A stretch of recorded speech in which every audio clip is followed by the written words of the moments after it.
his grip was so hard. You understand? He grabbed me by the thigh and then grabbed my hand. It actually felt like he was going to crush me. And it's like, close, like. Is that not? Isn't it? Don't you guys have like? I don't know about Nigeria, but as a profession, don't you guys have like some sort of barrier or something you could do if it gets to those points to free yourself, which will be considered as self-defense? Of course, there you have to get physical. So why didn't you get physical? I know he's a lot bigger, a lot stronger. Oh, okay. And he's a lot faster than I am. I weighed this scenario and I was like, one out of it. If I try to struggle, the way he gripped my wrist, he would most likely fracture it. It was really, really tight. So I had to be very diplomatic. Oh, and I had to like... That must have been such a bad experience. Of course, it was a bad experience. It was a bad experience. He apologized afterwards, but I told him, as far as I'm alive, I'm never ever going to do a session for you. And I'll make sure if I know someone who is going to do a session for you, I need to let them know. Of course. This is the kind of person you are. Yeah. He felt very sorry afterwards. Yeah, eventually the sessions continued, but with a lot of respect, you understand. He really, really apologized. But the most recent one, which I told you happened sometime in September, practically grabbed me from behind. A man? A man. Grabbed me from behind. I guess these men have wives, yeah? I don't know, but he was kissing the back of my neck and he was rubbing himself. So, because I was trying to get my wristwatch off when he grabbed me, so I didn't have any way to move. And he was a lot bigger. So I had to be also diplomatic. Told him, I'm sorry, sir, if I was gay, this is not a problem for me. But this is a huge problem because I am not gay. I need you to respect me. He's like, oh, sorry, sir. And then I tried to open the door. I noticed he had locked it with like fingerprints.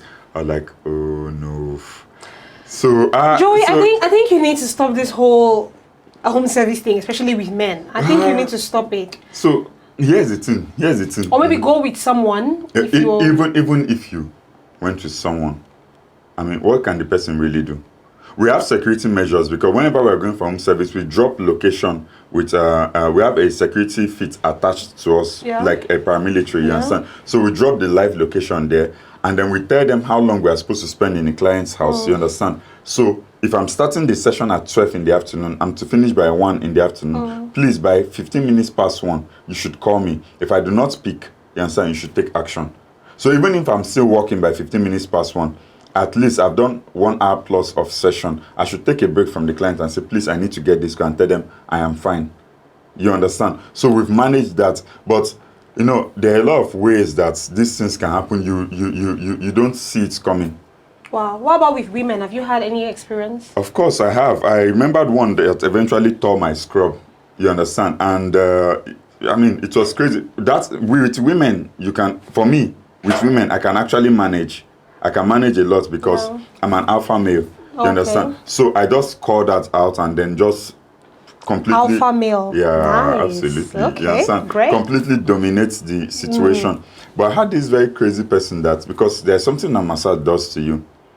So the four happy chemicals, the endorphins, the dopamine, oxytocin, during a massage session, you can have, if not all, released at the same time. Right? Really? Yes. I've had massages and believe you me, I never thought about any of that. All I was thinking about was I just want my bones to feel good. Okay. I think it's just all in the head. Okay, no, it's not all in the head. It is real. The thing is, they are masseuses and they are massage therapists. Oh, completely different. That you can do a massage makes you a masseuse, meaning a female, and a masseur, meaning a male. But a massage therapist means you can do a massage and then there's therapy to it. Therapy is healing. Yeah. So anybody that is a masseuse or masseur, you understand, you go in there and say, oh, I want to get a Swedish massage. They just pour oil on you and start the session. If you come to me, tell me you want to get a Swedish massage, I'll ask you to sit down. Why Swedish massage? Oh, because I feel pain here. Okay, no, you don't need Swedish massage. You need this and you need that. How is your sleep pattern? How is your feeding pattern? Do you exercise daily? I need to do the proper consultation. Then I advise. So it comes like a 3-course meal. There's the appetizer, which is the consultation, the main dish, which is the massage proper, and then the dessert, which is what I noticed or my observation from your massage. I say, oh, I noticed strain here. This shows most likely you sit for too long without taking breaks. Can you make this adjustment to your routine so you don't have to come here often? And it has worked very well. So any well-trained massage therapist would do it this way. I just explained to you. So if you're getting your massages from a masseuse or a masseur, it is that way. But if you're getting from a massage therapist, there's a 75% percent chance and above that you have this cordon. You can get turned on during a massage session. You can get turned on, and it is not a bad thing.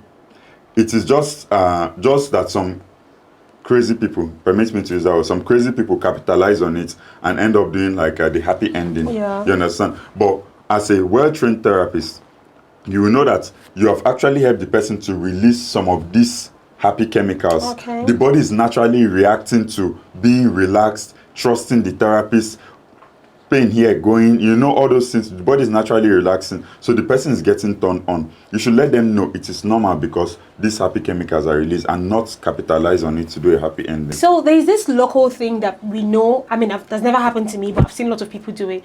When in some areas, when you break your hand or your leg, they take you to this local old women or old men, and then they stretch it, and then they do things.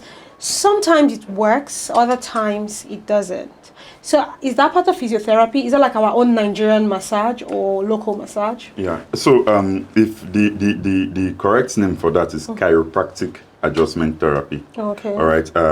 You need to have a license for that. It's like going to med school, like the bone doctors, Yeah. right?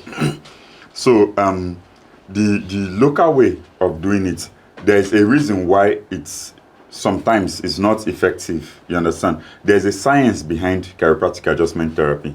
There's a science behind it. You understand? There's a way you have to apply pressure to certain areas. You should know why you're applying this amount of pressure. You understand what it's supposed to do, the relief is supposed to bring, the muscles that are attached to that particular area of the skeletal system. So a lot of things to consider. So when you just go there, they just do it this way because they did it for Obinna this way. It should go for Nkiru that same way. It's not that way. If Obinna dislocated his ankle, Nkiru dislocated maybe her knee, it's not the same kind of procedure you're going to use. So for some people, is it effective? The answer is yes.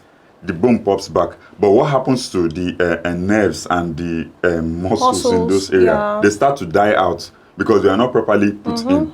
So you see the person with shriveled limbs, you understand? And then they tell you, if to say this person no drum, if a bad pass like this. The answer is that if the person hadn't done it, maybe you'd have just had a dislocated ankle. You understand? But because they didn't put it properly, you understand, it starts to kill the nerves in those areas and then causing more issues. So I wouldn't say it's our Nigerian way. I would just say the local way, yes, but it's something that can actually be improved upon. I believe if they have more training, if they have more knowledge on this, you understand, they would effect it. Yeah. It's wise not to get involved with your clients, right? So I don't know, does that really work in Nigeria? Have you ever gotten involved with your client outside the spa or the clinic? So when you say get involved, what do you maybe go for a date or date them, or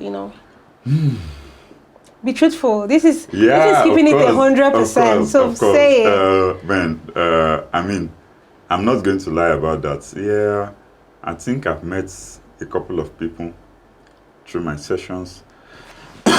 We've had good business deals. We've hung out for a while. But anybody who knows me, anybody who is watching this, they know how strict I am, how disciplined I am. I leave no room for unprofessionalism. Even if you are my mother, you come for a session, I'll call you ma'am. You sit down, have a proper session with you. That is how I am. When it comes to doing the work, I'm extremely professional. When I say extremely, it's actually a problem to some of them. Because some are like, why are you talking to me like that? Like, you know me and everything. No, it is work. Extremely professional, you understand? And I like to keep it clean all the time. Okay, cool. So to end this, I've realized that I've not really met a lot of physiotherapists in Nigeria.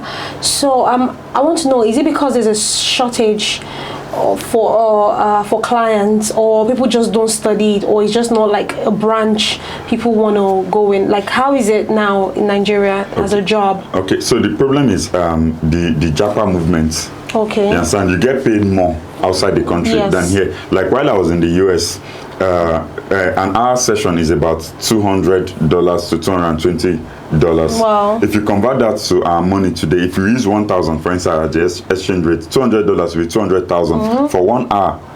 for 1 hour.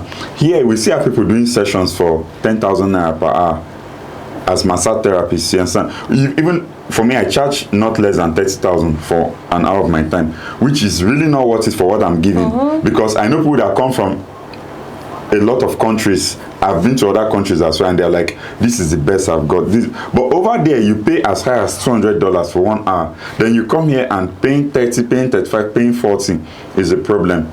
So this is kind of like a discouraging factor for a lot of people. So instead of that, all the effort and everything they're putting in, let them take it to another country, put in that effort and make a lot of money compared to putting in that kind of effort here and then being priced less. So I think the Japa movement is the problem for this majorly. Not like people are not studying it, but like last year, a lot of people that I know that just graduated, finished their NYSC, next thing they're outside the country. So what happens? Just a few people left in Nigeria, just left to cater for as many people as possible. True. So if you're not going to be doing this, talking about like blue collar jobs, if you're not going to be doing this, what else do you think you'll be doing? Well, I have a degree in electrical engineering. Oh, okay. Yes. So that. Well, I don't think. What if you don't get an office job? Then you're going to just be. No, I've never been an office job kind of person. Okay. I've always been an entrepreneur. Okay. My family has always been that way. So I have always seen myself as, I've never seen myself as an employee. I've only been paid salary once in my life. Just one job, paid salary. Every other thing, either I work partnership commissions or I'm the employer myself. So I've never really envisaged myself in a position where I have to be an employee. Even if I'm the employee, I'm going to be the top level. You understand? That way you get. So it's just something of the mindset you get. So it's not a flex for me being an employee. You understand? Blue collar jobs, whatever kind of jobs, you understand, I love to be the one creating the opportunity for other people. Wow, that's nice. Well, thank you so much, Joey, for coming. Absolutely. So that's all it will be for today with Joey, the physiotherapist, people. And with that, I will say stay tuned for next week, where we talk about more blue collar jobs and more things you can do and spread more information. Don't forget, guys, keep spreading the love.